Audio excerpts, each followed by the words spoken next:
এই জন্য বিরাদর ইসলাম আপনি কি করে চিনবেন 72টি ফিরকা জাহান্নামী কেন হবে? এখন তো কথা, এখন ফাতোয়া উল্টো দিকে হাওয়া যেমন চলে না বলে না, ওরকম উল্টো দিকে ফাতোয়া চলছে। সুন্নাতি ব্যক্তিকে বলা হচ্ছে বিদাতি, হচ্ছে কি হয় না বাবা? কিন্তু আলহামদুলিল্লাহ আমরা রাসূল পাককে মহব্বত করি, আমরা নবীর মহব্বতে কিছু জিনিস করি, তাই আমাদেরকে বলা হয় বিদাতি। কি জিনিস করি? রাসূল পাকের মহব্বতে মাঝে মাঝে দাঁড়িয়ে সালাম পড়ি, রাসূল পাক সাল্লাল্লাহু আলাইহি সাল্লামের মহব্বতে নবী পাকের জন্মদিন পালন করি। এই কিছু কিছু জিনিস নবীর মহব্বতে বিরুদ্ধে আঙুল চুমুন দিয়ে চোখে লাগে, নবীর নামকে চুমুন দিই। এই কিছু মহব্বত করার জন্য কিছু লোক দলিল দেয়। কি দলিল দেয়? এইগুলো যে তোমরা করে নবীকে সম্মান করছো, এইগুলো কি নবী করতে বলেছেন? ইসলাম চলবে নবীকে দিয়ে। যেই আমল নবী থেকে প্রমাণিত নাই, ওই আমলকে ত্যাগ করতে হবে। ভাই দলিল কি? বুখারীর হাদিস। হাদিসটি কি? আম্মা জান আয়েশা সিদ্দিকা রাদিয়াল্লাহু তাআলা আনহা বলছেন, যেই আমল রাসূলুল্লাহ থেকে প্রমাণিত নাই, রাসূল পাক বলেছেন ওই আমল রদ করতে হবে, বাদ দিয়ে দিতে হবে। বুখারীর হাদিসে শব্দ আছেন আমরেনা।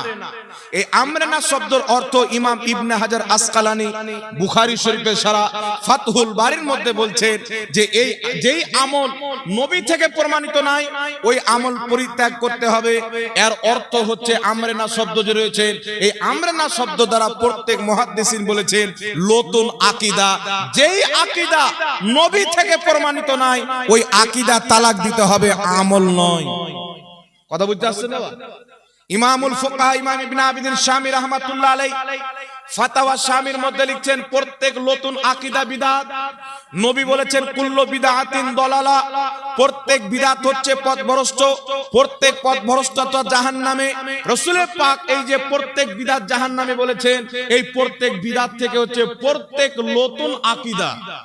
যারা আহলে সুন্নাত ওয়াল জামাতকে বাদ দিয়ে নতুন নতুন ফিরকা তৈরি করেছে, নতুন নতুন আকীদা বানিয়েছে, এই প্রত্যেকটা নতুন দল জাহান্নামে যাবে। আমার আপনার নবী ওটাই বুঝিয়েছেন, একটু জোরে বলতে হবে সুবহানাল্লাহ। এখন কোন ব্যক্তি যদি বলে হুজুর না আমল, তো আমি আপনাকে একটি দলিল দিচ্ছি, একটু লক্ষ্য করে শুনেন। ইমাম বুখারী রাহমাতুল্লাহ আলাইহি দেখছেন হুজুর বসে আছেন, শেখ সাহেব, ইনি বুখারী শরীফ পড়াচ্ছেন, আমার ওস্তাদকেও ইনি পড়িয়েছেন। দাদু বলেন না তো, দাদা ওস্তাদ। আর অনেক আছে ইনার ছাত্র, আর ছাত্র আমি ছাত্র, এরকম লোক আমি দেখেছি। বুঝতে পারছেন কিনা? ইনি বুখারী শরীফ পড়ান মাদ্রাসায় দীর্ঘদিন থেকে, দেখছেন বয়স্ক হয়ে গেছেন, বুখারী শরীফ পড়াচ্ছেন। এই বুখারী শরীফ যখন ইমাম বুখারী লিখতে আরম্ভ করলেন, তো ইমাম বুখারী রাহমাতুল্লাহ আলাইহি প্রত্যেকটি হাদিস লেখার পূর্বে সুন্নাত তরিকাতে একবার গোসল করতেন, 2 রাকাত নামাজ পড়তেন। একটু সুবহানাল্লাহ বলেন না? লক্ষ্য করে মাসলাটা বুঝেন বাবা। ইমাম বুখারী রাহমাতুল্লাহ আলাইহি যেই কিতাবটা হচ্ছে বুখারী শরীফের পর সবচাইতে বেশি গ্রহণযোগ্য এবং ফজিলতপূর্ণ কিতাব, ইমাম বুখারী শরীফ লিখতে আরম্ভ করলেন। প্রত্যেকটা হাদিস লেখার পূর্বে একবার গোসল করতেন, 2 রাকাত নামাজ পড়তেন, একটা হাদিস লিখতেন। এখন আপনাদের কাছে আমার প্রশ্ন, যত দুনিয়াতে আলিম ওলামা আছে আপনি জিজ্ঞাসা করবেন, যে ইমাম বুখারীকে জিজ্ঞাসা করেন যে নবী পাক কি বলেছেন যে আমার যখন হাদিস লিখবে, তো আমার হাদিস লেখার পূর্বে একবার গোসল করবে আর 2 রাকাত নামাজ পড়বে, তারপর একটা হাদিস লিখবে, আবার গোসল করবে, আবার 2 রাকাত নামাজ পড়বে, আবার একটা হাদিস লিখবে। এরকম তো নবীর কোনো হাদিস নাই, এরকম কোন সাহাবাও করেননি। সাহাবায়ে কেরাম তো কোরআন যখন লিখে একত্রিত করেছেন, ওই সময় তো তিনারা পূর্বে গোসল করে 2 রাকাত নামাজ পড়ার পর করেননি। সাহাবা যখন নবী পাকের প্রতি ওহী অবতীর্ণ হতেন, কাতিবে ওহী হযরতে সাইয়েদনা আমিরে মুআবিয়া রাদিয়াল্লাহু তাআলা আনহু, আরো অনেক সাহাবী যিনারা ওহীগুলোকে লিখতেন, কেউ আপনার পাথরে লিখতেন, কেউ আপনার গাছে লিখতেন।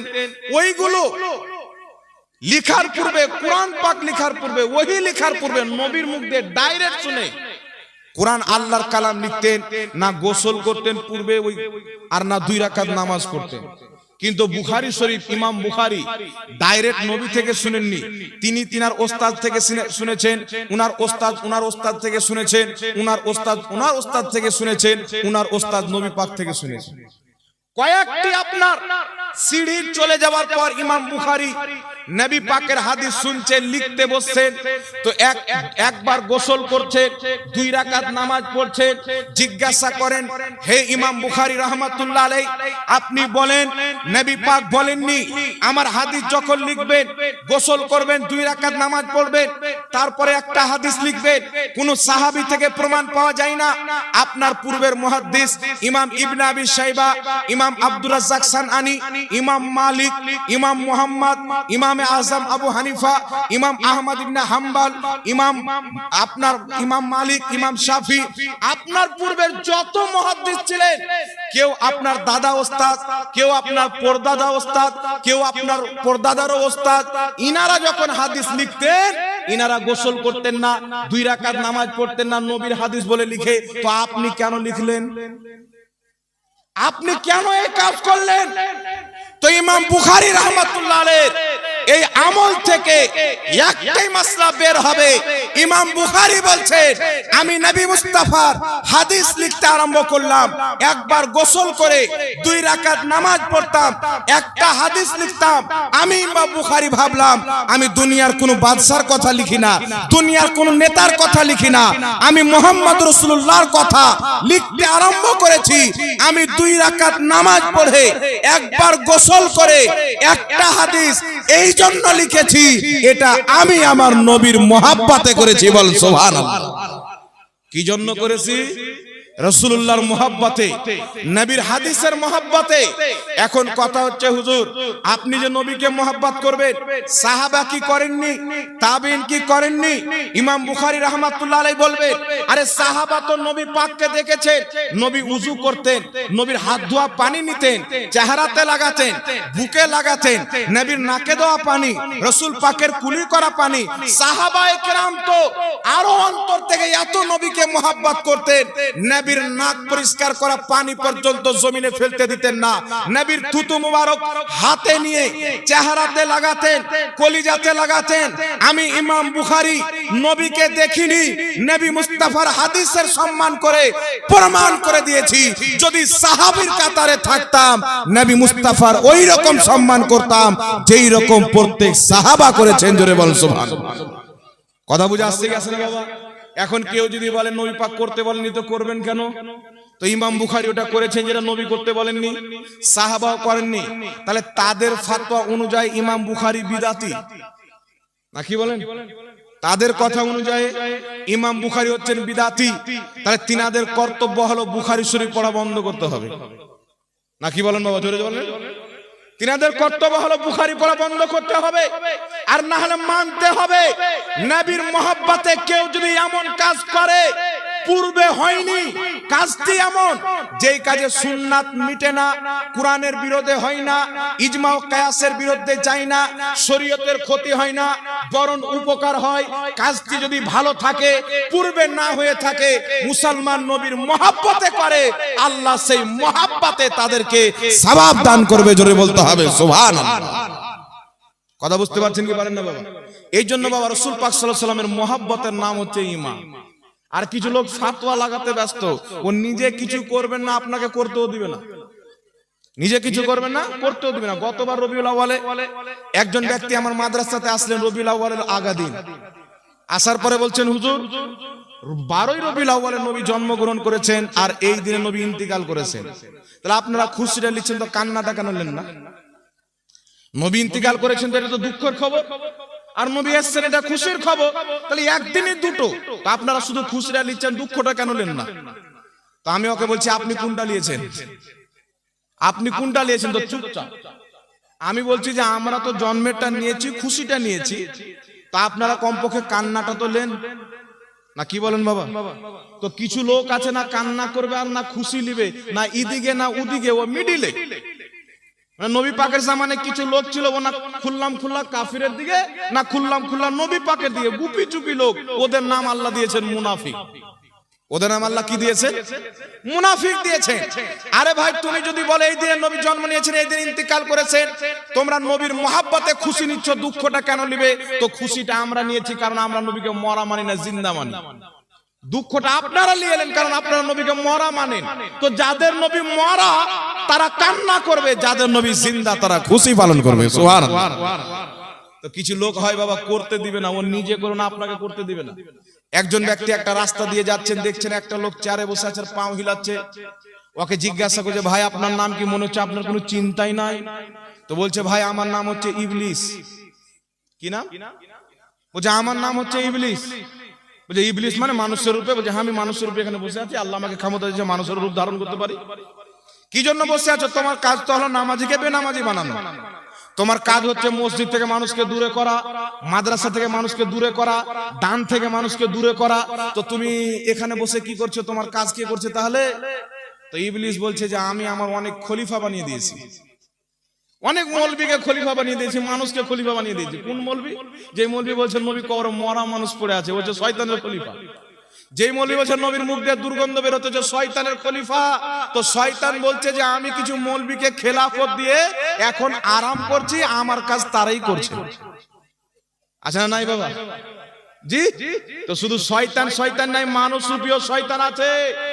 রাসূল পাককে কেউ যদি মহব্বত করে, তার বিরুদ্ধে ফতোয়াবাজি করে, মনে করতে হবে শয়তান নবীর মহব্বত থেকে জ্বলে, আর নবীকে মহব্বত করলে আল্লাহ খুশি হয়। জোরে বলতে হবে সুবহানাল্লাহ।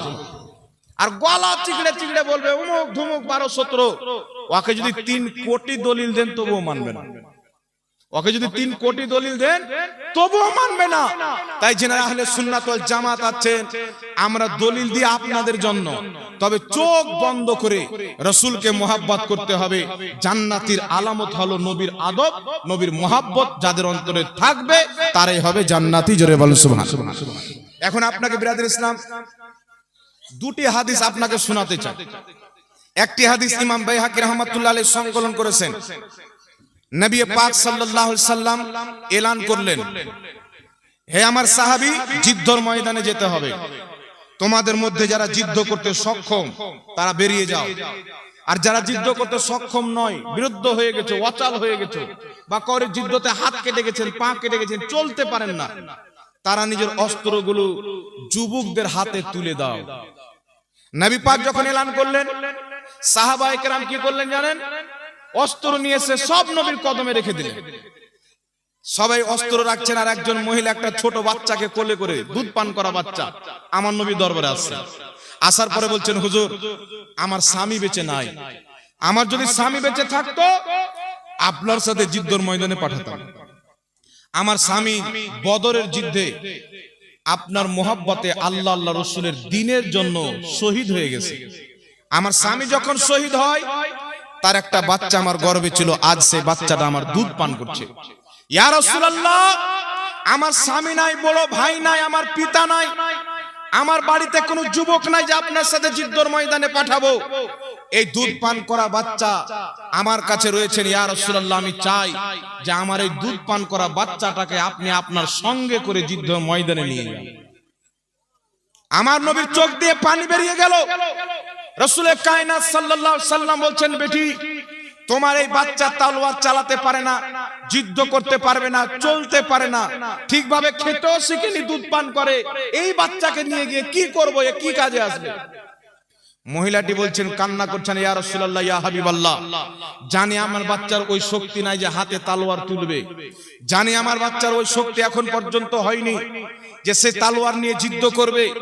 তবে ইয়া রাসূলুল্লাহ, আপনার মোহাব্বতে যুদ্ধের ময়দানে গিয়ে অনেকের সন্তান শহীদ হবে, অনেকের স্বামী শহীদ হবে, আর কাল কিয়ামতের ময়দানে এই যুদ্ধের ব্যাপারে যখন আলোচনা হবে, তখন আমার পক্ষ থেকে কেউ শহীদ থাকবে না, আমি মাহরুম হয়ে যাব। না ইয়া রাসূলুল্লাহ, আমার এই বাচ্চা তলোয়ার চালাতে পারে না, যুদ্ধ করতে পারবে না, লড়াই করতে পারবে না, তবে আল্লাহ তাবারাক ওয়া তাআলার দয়া, আমার বাচ্চার মধ্যে আল্লাহ এমন একটি গুণ রেখেছে যেই গুণটি যুদ্ধের ময়দানে কাজে দিবে। রাসূলে পাক বললেন, কি গুণ? সেই মহিলাটি বলছেন, ইয়া রাসূলুল্লাহ, আমার বাচ্চাকে কেউ যদি আদর করে মোহাব্বতে কোলে নিয়ে একটা যদি চুমু দিয়ে দেয়, ইয়া রাসূলুল্লাহ, ইয়া হাবিবাল্লাহ, আমার বাচ্চা তাকে চিপকে ধরে নেয়, আমি মা চাই চাই জিদ্দর ময়দানে আমার সন্তানকে নিয়ে যান। যখন আমার সন্তান আপনার কোলে থাকবে আর জিদ্দর ময়দানে মুশরিক কাফিরেরা আপনার সামনে তীরের নিশানা করে মারবে, আপনার দিকে তীর ছাড়বে, ইয়া রাসূলুল্লাহ আপনি আমার সন্তানকে একটা চুমুন দিবেন, আমার সন্তান আপনাকে চিপকে ধরে নিবে আর দুশমনদের তীর আপনার দেহে লাগতে দিবে না। আমার সন্তান নিজের দেহে তীরকে নিয়ে আপনার হিফাজত করবে, বল সুবহানাল্লাহ। নিজের দেহে তীরকে নিয়ে নিবে। মুহাব্বত দেখেন, ছোট বাচ্চা ইচ্ছা কত নবীর মুহাব্বতে, আল্লাহর মুহাব্বতে জিদ্দর ময়দানে দি। এটা হচ্ছে বাবা নবীর মুহাব্বত। কার মুহাব্বত জোরে বলেন? এটা নবীর মুহাব্বত, এটা রাসূলের মুহাব্বত। তাই আল্লাহ কুরআন পাকে বলেছেন, হে ঈমানদার, যদি তোমার জন্মদাতা বাপ, যদি তোমার আপন ভাই ঈমান আনার পরে আল্লাহ আল্লাহ রাসূলের বিরোধিতাকে পছন্দ করে, কুফরিকে পছন্দ করে, আল্লাহ পাক বলেছেন লা তাত্তাখিযু, তার সাথে তোমাদের কোনো সম্পর্ক নাই। কারণ মাকে মহব্বত করতে হবে, বাপকে মহব্বত করতে হবে। সারা পৃথিবীর মহব্বত পরে, মুহাম্মদ রাসূলুল্লাহর মহব্বত সবারই আগে। সুবহানাল্লাহ। তাই রাসূল পাক বলছেন, বুখারী মুসলিমের হাদিস, রাসূলে কায়নাত বলছেন লা ইউমিনু আহাদুকুম হাত্তা আকুনা আহাব্বা ইলাইহি মিন ওয়ালিদিহি ওয়া ওয়ালাদিহি ওয়ান নাসি আজমাইন। আল্লাহর নবী বলছেন অতক্ষণ পর্যন্ত কোন ব্যক্তি ঈমানদার কামিল মুসলমান হতে পারে না যতক্ষণ পর্যন্ত নিজের বাবা চাইতে বেশি, নিজের মা চাইতে বেশি, নিজের আত্মীয় স্বজন চাইতে বেশি, ওয়ান নাসি আজমাইন, এক কথা আল্লাহর পর সবার চাইতে বেশি যে রাসূলের পাককে না মুহাব্বত করবে, কামিল মুসলমান হবে না। জোরে বল সুবহানাল্লাহ। কথা বুঝতে পারছেন কি পারেন না বাবা? একটা হাদিস আর শোনাবো বলেছিলাম, যেটা ইমাম বাইহাকি সংকলন করেছেন। হযরতে আবু উবাইদা রাদিয়াল্লাহু তাআলা আনহু জিদ্দর ময়দানে গেছেন। কাফির মুশরিকদের লড়াই হচ্ছেন, জিহাদ আর মুসলমানদের। আর তিনার বাপ জাররা তিনিও গেছেন। আবু উবাইদা সাহাবী, তিনার বাপ হচ্ছেন কাফির। উনার বাপ জাররা কাফিরের পক্ষে এসেছে, নবীর বিপক্ষে, আর আবু উবাইদা কাফিরের বিপক্ষে, নবীর পক্ষে গিয়েছে। লড়াই চলতে আছে, লড়াই চলতে আছে। জাররা অনেক শক্তিশালী পাহলমান ব্যক্তি ছিল, যাকে পাহলমান বলা হয়। 10 জন 20 জন তার সাথে লড়াই করে পারত না, একা 10-20 জনকে কামিয়ে মানে হারিয়ে দিত। জিদ্দর ময়দানে গিয়েছেন হযরত আবু উবাইদা, লড়াই করছেন। তিনার বাপ জাররা লড়াই করছেন, উনি কাফিরের পক্ষ থেকে, ইনি মুসলমানের পক্ষ থেকে। লড়াই যখন চালু, হযরতে আবু উবাইদা লড়াই করতে করতে চেয়ে দেখছেন তিনার বাপ জাররা অনেক সাহাবাকে শহীদ করে দিচ্ছে। হযরতে আবু উবাইদা দৌড় দিয়ে নবীর দরবারে, ইয়া রাসূলুল্লাহ আমার বাপ অনেক বড় পাহলমান, আমার বাপের কেউ মোকাবিলা করতে পারবে না, আপনি আমাকে অনুমতি দেন, আমি আমার বাপের মোকাবিলাতে যাব। কারণ আমি তালোয়ার চালাতে শিখেছি আমার বাবার কাজ, যুদ্ধ করতে শিখেছি আমার বাবার কাজ। আমার বাপ কিভাবে তালোয়ার চালায়, কিভাবে যুদ্ধ করে, কিভাবে অস্ত্র চালায়, আমার সব জানা আছে। তার মোকাবিলা যদি করতে পারি, আমি আবু উবাইদা করতে পারবো। হুজুর আপনি আমাকে অনুমতি দেন। আমার আপনার নবী বললেন, না, তুমি তোমার বাপের সামনে যেও না। কারণ যদি তুমি তোমার বাপের সামনে চলে যাও, তাহলে কালকে মুনাফিকরা বলবে কি মুহাম্মদ সাল্লাল্লাহু আলাইহি ওয়াসাল্লাম এমন একটি দিন নিয়ে এসে বাপ বাটাতে লড়াই করায়, বাপ বাটাতে মারামারি করায়, ইসলামকে বদনাম করবে, গুজব ছড়াবে, মুস্তাফার ধর্ম বাপ বাটাতে মারামারি করায়। তাই আমার আপনার নবী নিষেধ করে দিলেন। হযরতে আবু উবাইদা এসে লড়াই করছেন। আবার কিছুক্ষণ পর চেয়ে দেখছেন তিনার বাপ জাররা বড় বড় সাহাবীকে শহীদ করে দিচ্ছেন। হযরতে আবু উবাইদা সহ্য না করতে পেরে ঝাঁপিয়ে বাপের সামনে চলে গেছেন। বাপের সামনে লড়াই করতে করতে এমন একটি তীরের নিশানা বানিয়েছেন, তিনার বাপের গর্দান কেটে জমিনে ফেলে দিয়েছেন। আপন বাপকে হত্যা করলেন, জাররা মরে গেল। হযরতে আবু উবাইদা নিজের হাঁটুকে জমিনে ফেলে চিৎকার মেরে কান্না করছেন। সাহাবী এসে বলছেন, আবু উবাইদা, রাসূলে কায়নাত সাল্লাল্লাহু আলাইহি ওয়াসাল্লাম, রাসূলে কায়নাত সাল্লাল্লাহু আলাইহি ওয়াসাল্লামের সাহাবী বলছেন, আবু উবাইদা বাপকে হত্যা করেছো তাই কান্না করছো। হযরতে আবু উবাইদা বলছেন, না না, আমার নবী নিষেধ করেছিলেন, আমি সহ্য না করতে পেরে বাপের সামনে গিয়েছি। আমি যদি না যেতাম আমার বাপ সাহাবীদেরকে শহীদ করে দিত, তাই আমি বাপের মোকাবিলাতে গিয়েছি। বাপকে মেরেছি তাই কান্না করতেছি না, নবী পাকের কথা রাখতে পারেনি, আমি এই জন্য কান্না করেছি যে রাসূল যদি নারাজ হয়ে যায় আল্লাহ পাকও নারাজ হয়ে যায়। বাবার লাশ সামনে পড়ে আছেন, বাপের জন্য কান্না নয়, আবু ওবাইদা শিক্ষা দিয়েছেন, বাপ যদি রাসূলের গুস্তাখ থাকে সেই বাপ মরে গেলেও কান্না করা যাবে না, আর রাসূল পাকের মহব্বত করনেওয়ালা থাকে বাপের জন্য জীবন দিতে হবে। আর জোরে হবে না সুবহানাল্লাহ। হযরতে আবু ওবাইদা যখন বললেন, সাহাবী বলছেন আবু ওবাইদা চলো, রাসূল পাক নিষেধ করেছিলেন তুমি তো তোমার বাবাকে হত্যা করে দিয়েছো, এখন চলো রাসূলুল্লাহর নিকটে। হযরতে আবু ওবাইদা মাথায় পাগড়ি বেঁধেছিলেন, পাগড়িটাকে খুললেন বাবা। পাগড়িকে খোলার পর হযরতে আবু ওবাইদা রাসূলুল্লাহর দরবারে গেলেন, গলাতে পাগড়ি ঝুলিয়ে মুজরিম সেজে। ইয়া রাসূলুল্লাহ, ইয়া হাবিবাল্লাহ, আপনি নিষেধ করেছিলেন, কিন্তু আমি যদি না যেতাম আমার বাপ অনেক সাহাবীকে শহীদ করে দিত। আমি সহ্য না করতে পেরে বাপের মোকাবিলাতে গিয়ে বাপকে হত্যা করে দিয়েছি। ইয়া রাসূলুল্লাহ, আপনি নারাজ তো হননি? আপনি নারাজ তো হননি? সাহাবা জানেন জমিনের মাটিতে মুহাম্মদ রাসূলুল্লাহ এমন একটি হাস্তি, ইনি যদি নারাজ হয় আল্লাহ নারাজ, আর ইনি যদি রাজি হয়ে যায় আল্লাহ রাজি। একজন পাপীর উপরে যদি মুহাম্মদ রাসূলুল্লাহ রাজি হয়ে যায়, আল্লাহ তাবারাক ওয়া তাআলাও রাজি হয়ে যাবে। জোরে বলেন না সুবহানাল্লাহ। এই রাসূলকে রাজি করার জন্য আল্লাহ পাক কত কিছু করেছেন। মহান রব্বুল আলামিনের নবী আকসার দিকে মুখ করে নামাজ পড়ছেন, রাসূল পাক আসমানের দিকে তাকাচ্ছেন, আবার জমিনে চেহারা করছেন। আল্লাহ বলছেন জিবরিল যাও, কাদ নারা তাকাল্লুবা ওয়াজহিকা ফিস সামাই ফালানুওয়াল্লিয়ান্নাকা কিবলাতান তারদাহা। আল্লাহ পাক ওহী নাযিল করলেন, আয়াত দিয়ে জিবরিল আমিনকে পাঠালেন, মাহবুব বারবার তোমার আকাশে তাকানো আমি আল্লাহ জানি, তুমি চাচ্ছ মসজিদে আকসা কিবলা পরিবর্তন করে যেন কাবাকে কিবলা করে দেওয়া হয়।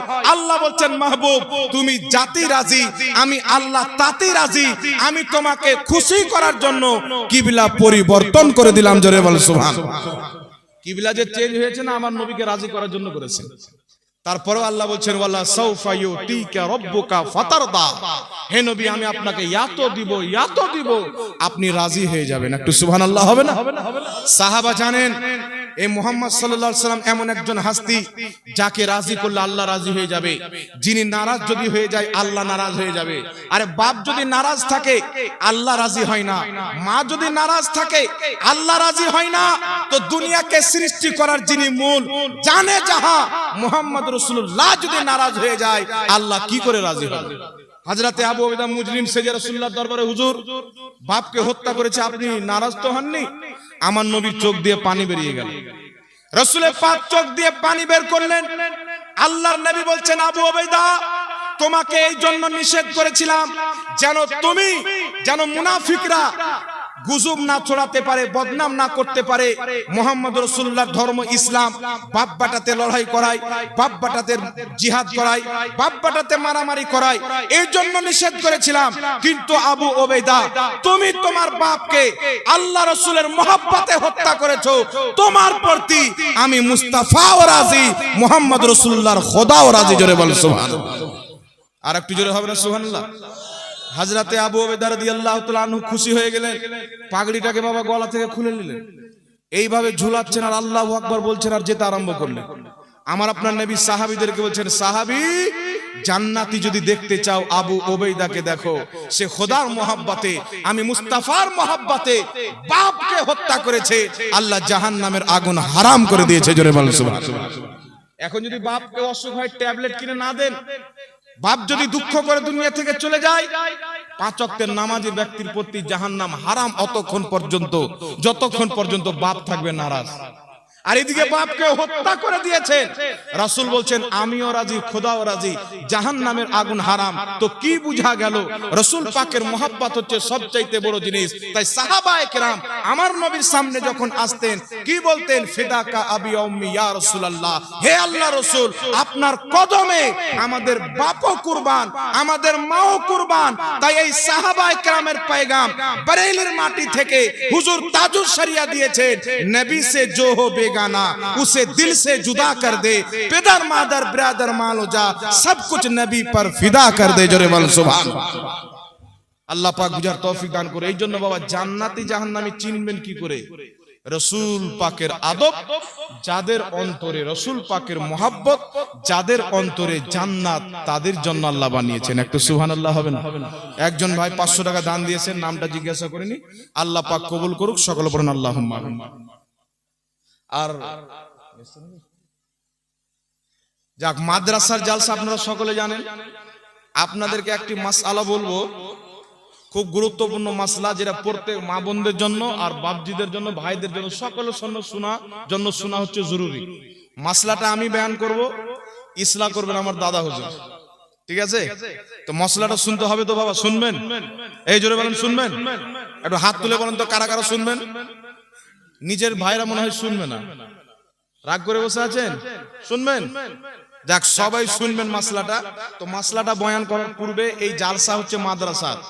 এই যে কেউ 5,000, কেউ 1,000, কেউ 500, কেউ 200, কেউ 100, কেউ 50 টাকা, কেউ 10 টাকা, কেউ 5 টাকা করে আপনারা দিচ্ছেন, একের লাঠি 10-এর বোঝা, একটা কথাই আছে। এই যে আপনারা এত করে দিচ্ছেন, এই জমা হয়ে হয়ে এত বড় মাদ্রাসার বিল্ডিং, শিক্ষকদের বেতন, আর আজকে যত ছেলে পাগড়ি পাবেন, কয়জন পাবেন? 13 জন ছেলে পাগড়ি পাবে, এই সমস্ত আপনাদের 10 টাকা, 5,000, 10,000 এর মূল্য। কথা মনে হয় বুঝতে পারছেন না বাবা? এ অল্প করে করে দান দিচ্ছেন, এত বড় মাদ্রাসা চলছে। কিয়ামতের ময়দানে যদি আল্লাহ কোনো একজন ব্যক্তিকে জাহান্নামের দিকে পাঠায়, তাহলে এই মাদ্রাসা আল্লাহ পাকের নিকটে আবেদন করবে। করবে কি করবে না? এই মাদ্রাসায় পড়ানেওয়ালা আলিমরা আবেদন করবে, আল্লাহ, যাদের দানে আমরা পড়ার সুযোগ পেয়েছি, মাদ্রাসা হয়েছে, ঘর হয়েছে, কিতাব পেয়েছি, পড়েছি, তারাকে তুমি জাহান্নামে দিচ্ছ। একজন আলিম জান্নাতে যাবে না যে আলিমের ইলম অর্জন করাতে, আলিম হওয়াতে আপনার 1 টাকা পর্যন্ত দান আছে, আপনাকে ছেড়ে জান্নাতে যাবে না। ইবনে মাজাহ শরীফের একটা হাদিস শুনেন, রাসূল পাক বলেন কিয়ামতের ময়দানে 3 শ্রেণীর ব্যক্তি শাফাআত করবেন। প্রথম হচ্ছে নবীগণ, দ্বিতীয় হচ্ছে সুম্মাল উলামা আলিমগণ, তৃতীয় হচ্ছে শহীদগণ। এখানে একজন কাউকে রাখেন না, মা বোনরা যেন না আসে, এর আসলে খারাপ লাগছে। কি নাম? যাও, এটা বেনেছেন, এই পাগড়িকে আরবিতে বলা হয় আমামা। কি বলা হয়? আমামা। আমামা মাথায় বাঁধা, টুপি পড়া, এটা হচ্ছে আমার নবী সাল্লাল্লাহু আলাইহি সাল্লামের সুন্নাত। একটি কিতাব রয়েছে, কিতাবটির নাম হচ্ছে কাশফুল গুম্মা।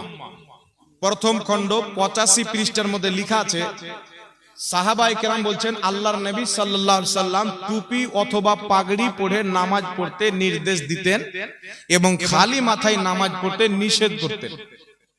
এই জন্য টুপি পরে নামাজ পড়া সুন্নাত, খালি মাথায় নামাজ পড়া হচ্ছে মাকরুহ। কথা বুঝতে পারছেন? কেউ যদি সুন্নাত না মনে করে টুপি না লাই, তো মাকরুহ তাহরিমি হয়ে যাবে। আর সুন্নাতকে অস্বীকার যদি করে দেয়, তাহলে কিন্তু বহুত বড় পাপী হবে। এই জন্য খালি মাথায় নামাজ পড়া যাবে। কথা বলেন, খালি মাথায় নামাজ পড়া যাবে? খালি মাথায় নামাজ পড়া যাবে না, টুপি অথবা পাগড়ি পরে নামাজ পড়তে হবে। তো এই যে টুপি, পাগড়ি, এই পাগড়ির কত মূল্য! একটা বাচ্চা মাদ্রাসায় 14 বছর, 12 বছর, 10 বছর, 15 বছর পড়ার পর মাথাতে এই পাগড়ি পরানো হয়, যে এতদিন তালিবে ইলম ছিল, নবীর মেহমান, পাগড়ি দিয়ে দিলাম, এ হয়ে গেল আলিম, নাইবে নবী, নবীর ওয়ারিস। আর নবীর যখন ওয়ারিস হয়ে গেল আলিম, ইবনে মাজাহ শরীফের হাদিস, যে হাদিসকে ইমাম জালালউদ্দিন সিয়ুতি হাসান বলেছেন, হাসান হাদিস ইসলামের দলিল। রাসূল পাক বলছেন কিয়ামতের ময়দানে নবীগণের পর আলিমগণ শাফাআত করবে। জোরে বলেন সুবহানাল্লাহ। আর একটু জোরে বলেন না সুবহানাল্লাহ। এই জন্য বাবা, একজন আলিম যদি গুনহগার হয়, সহি আকীদার আলিম হোক, সাধারণ লোক হোক, গুনাহগার যতই হোক, এক না একদিন জান্নাতে যাবে।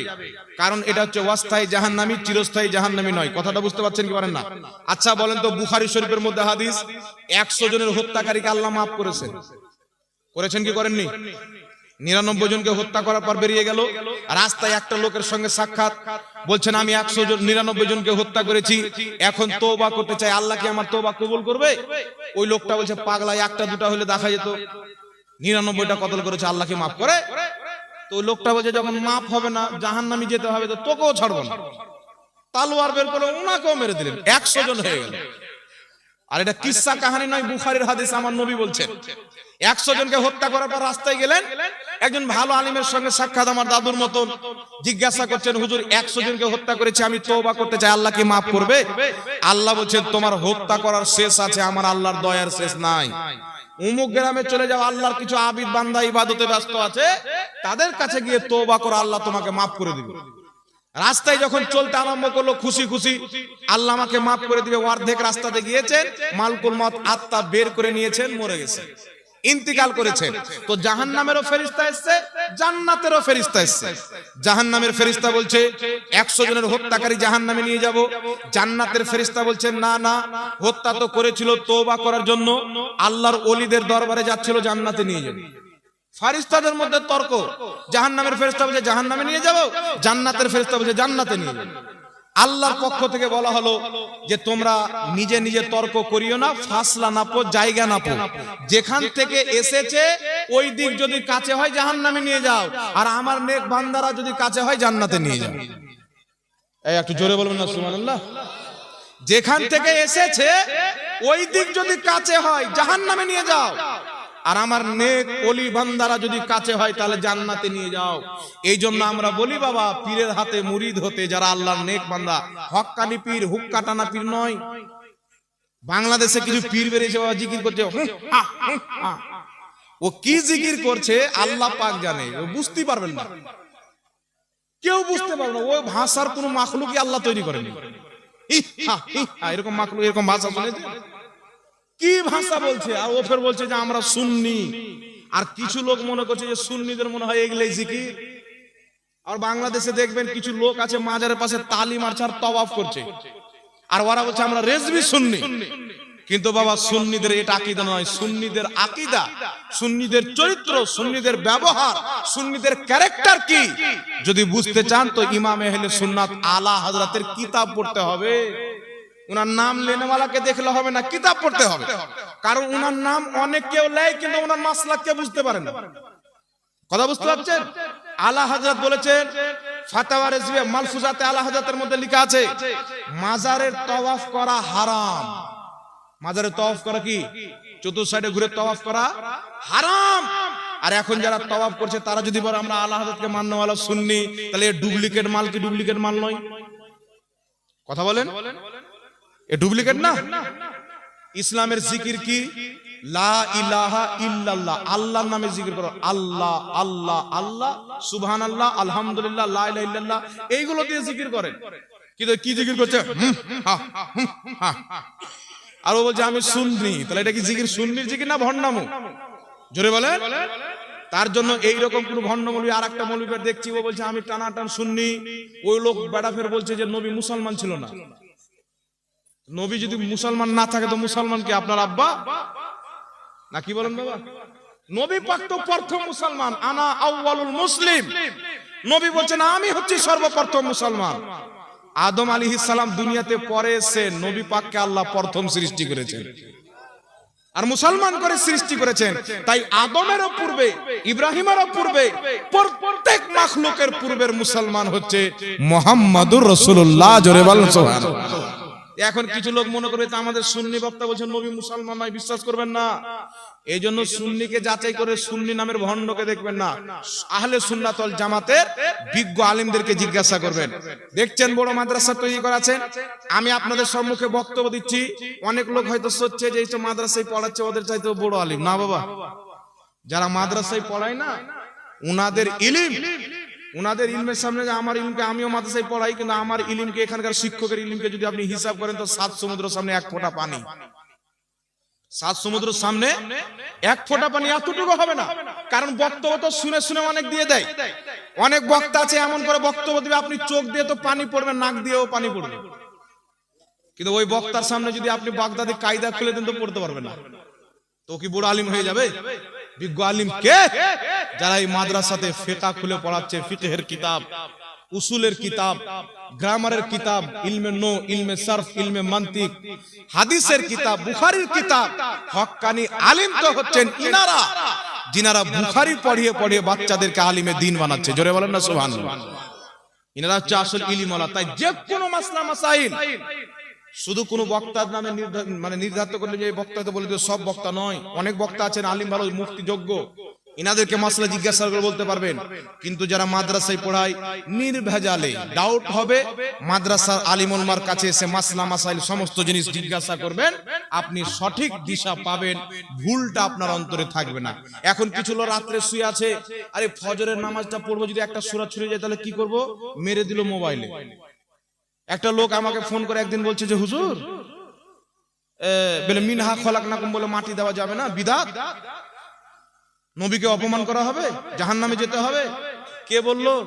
ও আবার মোবাইলে চেক করেছে মিনহা খলাকনাকুম বলে মাটি দেওয়া যাবে কি যাবে না, মানে ওকে কেউ বাজারে বলেছে আর ও মোবাইলে চেক করেছে, তো মোবাইলে আপনার 15টা মৌলবি এসছে, তো 12টা মৌলবি বলছে মিনহা খলাকনাকুম বলে মাটি দেওয়া বিদআত, আর 3টা মৌলবি বলছে মিনহা খলাকনাকুম বলে মাটি দেওয়া জায়েজ। এ টেনশনে পড়ে গেল যে কি করব, পড়বে কি পড়বে না। এই জন্য ইউটিউবে দেখে ফয়সালা নির্ণয় নেবেন না। প্রত্যেক মাসলা আপনার এলাকায় মাদ্রাসা আছে, জিজ্ঞাসা করবেন। আহলে সুন্নাত ওয়াল জামাতের আলিম উলামাকে জিজ্ঞাসা করবেন। নবী পাকের জামানা থেকে নিয়ে আজ পর্যন্ত যারা মাটি দিয়ে আসছেন মিনহা খলাকনাকুম উক্ত আয়াতটি পাঠ করেই মাটি দিচ্ছেন। বড় বড় মুহাদ্দিস ইমাম নববী আল আজকারের মধ্যে লিখেছেন এই আয়াতটি পড়ে মাটি দেওয়া হচ্ছে সুন্নাত। মা বোনদের পক্ষ থেকে অনেক দান এসেছেন, আল্লাহ পাক কবুল করুক। জি মাশাআল্লাহ, এগুলো মা বোনদের পক্ষ থেকে সুবহানাল্লাহ, আপনারা জান অনেক দান এসেছেন, আল্লাহ পাক কবুল করুক। এই মাসলাটা বলে দি বাবা, মিনহা খলাকনাকুম ওয়া ফিহা নুঈদুকুম ওয়া মিনহা নুখরিজুকুম তারাতান উখরা, উক্ত আয়াতটি মাটি দেওয়ার সময় পাঠ করা, এটাকে অনেকে সুন্নাত বলেছেন, সুন্নাতে মুস্তাহাব্বা, অনেকে মুস্তাহাব বলেছেন। যারা বলে যে মিনহা খলাকনাকুম বলে মাটি দেওয়া যাবে না, হাদিস শরীফে আছেন সুনানুল কুবরা লিল বাইহাকির মধ্যে হাদিস, কানজুল উম্মালের মধ্যে হাদিস, তাফসীর ইবনে কাসিরের মধ্যে হাদিস। আমার নবীর মেয়ে উম্মে কুলসুম যখন ইন্তিকাল করলেন, আমার নবী তিনাকে মাটি দেওয়ার সময় পাঠ করেছিলেন মিনহা খলাকনাকুম উক্ত আয়াতটি। একটু জোরে বলতে হবে সুবহানাল্লাহ, আর একটু জোরে বলেন না সুবহানাল্লাহ। কেউ বলতে পারে হাদিসটি জয়ীফ, আমল করা যাবে না, তো আমল করা যাবে কিনা মুহাদ্দিস বলবে না মৌলবি বলবে? এখনকার মুহাদ্দিসরা না বলবে কোন হাদিসে আমল করা যাবে কোনটাতে যাবে না। যারা বলে মিনহা খলাকনাকুম বলে মাটি দেওয়া বিদআত, তিনাদের সবচাইতে বড় মুফতি মুফতি আজমে সৌদি আরব ইবনে বাজ, সৌদি আরবের সবচাইতে বড় মুফতি। যারা বলে মিনহা খলাকনাকুম বলে মাটি দেওয়া বিদআত, তাদের সবচাইতে বড় মুফতি নিজের কিতাব মাজমুয়া ফাতাওয়ার মধ্যে লিখছেন। তিনাকে প্রশ্ন করা হলো যে মৃত্যু ব্যক্তিকে দাফন করার সময় মিনহা খলাকনাকুম ওয়া ফিহা নুঈদুকুম ওয়া মিনহা নুখরিজুকুম তারাতান উখরা ইনদা দাফান, উক্ত আয়াতটি দাফন করার সময় মাটি দেওয়ার সময় পাঠ করা কি? তো ইনি বলছেন হাজা সুন্নাতুন সুন্নাত। যে মৌলবি বলছে বিদআত, উনার বড় আব্বা বলছে সুন্নাত। তাহলে ভুল কে বাবা বলেন তো? ইমাম নববী রাহমাতুল্লাহ আলাইহি নিজের কিতাব আল আজকারের মধ্যে লিখছেন, প্রথম লোক মাটি দিবেন পড়বে মিনহা খলাকনাকুম, দ্বিতীয় লোক ওয়া ফিহা নুঈদুকুম, তৃতীয় লোক ওয়া মিনহা নুখরিজুকুম তারাতান উখরা, এইভাবে মাটি দিবেন। ইমাম নববী বলছেন এইভাবে মাটি দেওয়া মুস্তাহাব, অতি উত্তম তরিকা, আল্লাহ সওয়াব দান করবে। জোরে বলেন সুবহানাল্লাহ। ইমামুল্লাহ আলী কারি রাহমাতুল্লাহ আলাইহি নিজের কিতাব মিশকাতের সরা মিরকাতের মধ্যে লিখছেন মাটি দেওয়ার সময় উক্ত আয়াতটি পাঠ করা মুস্তাহাব। এই আয়াত পড়ে যারা মাটি দিবে, মাটিটাও নবীর সুন্নাত তরিকাতে হবে এবং আল্লাহ তাদেরকে সওয়াবও দিবে। একটু জোরে বলেন সুবহানাল্লাহ। কিন্তু কিছু বলছে, মৌলবি বলছে বিসমিল্লাহ বলে মাটি দিতে হবে, এই দোয়া পাঠ করা যাবে না। এখন বলেন তো বাবা, ইমাম মুল্লা আলী কারি যিনি মক্কা মদিনার ইমাম ছিলেন, ইমামুল হারমাইন শরীফাইন, ইনি 2.5 লক্ষ হাদিসের হাফিজ। কত লাখ? 2.5 লাখ হাদিস ইনার মুখস্থ ছিল। যেই মৌলবি এখন বলছে এই আয়াতটি পাঠ করে মাটি দেওয়া বিদআত, যদি এই মৌলবির পেটে ট্রাক্টর চাপিয়ে দেন 2.5 লাখ হাদিস বের হবে? 2.5টা হাদিস জানেন না? 2.5টা। তাহলে ই ব্যাটার কথা মানবো না মুহাদ্দিসের কথা মানবো? মুহাদ্দিসের কথা মানবো। হাদিস এবং মুহাদ্দিস যেই দিকে, আহলে সুন্নাত ওয়াল জামাত সেই দিকে। একটু জোরে বলতে হবে সুবহানাল্লাহ। তাই এইগুলো আজকের যেগুলো মৌলবি ফিতনা ছড়াতে চায় সমাজে, 1400 পর 1450 পরে এসে এদের বক্তব্য তালাক দিবেন, যদি টিপতে টিপতে চলে আসে লা হাওলা ওয়ালা কুওয়াতা ইল্লা বিল্লাহ পড়বেন, শুনবেন না। আহলে সুন্নাত ওয়াল জামাতের আলেমদের বক্তব্য শুনবেন। আপনি ওই দলে থাকবেন যেই দল হচ্ছে খাজা মঈনুদ্দিন চিশতির দল, যেই দল হচ্ছে গৌসে আজমের দল, যেই দল হচ্ছে ইমামে আজম আবু হানিফার দল, যেই দল হচ্ছে ইমামে হুসাইনের দল, যেই দল হচ্ছে মুহাম্মদ রাসূলুল্লাহর দাওয়া দল। জোরে বলেন সুবহানাল্লাহ। আল্লাহ পাক বুঝার তৌফিক দান করুন। একজন 100 টাকা আর একজন 200 টাকা দান দিয়েছেন, আল্লাহ কবুল করুক। তো বাবা আরেকটা মশলা যেটা বলেছিলাম, অবশ্যই শুনে যাবেন। মা বোনদের জন্য শোনা জরুরি, আপনাদের জন্য শোনা জরুরি। মাসলাটা কি বলে দেব? বলে দেব, মা বোনরাও শুনবে। তো বলার আগে দেখছেন জুব্বা পাগড়ি বললাম, আমামা নবী পাকের সুন্নাত, মাথার তাজ, এই আমামা আজকে ছেলেদেরকে পড়ানো হবে।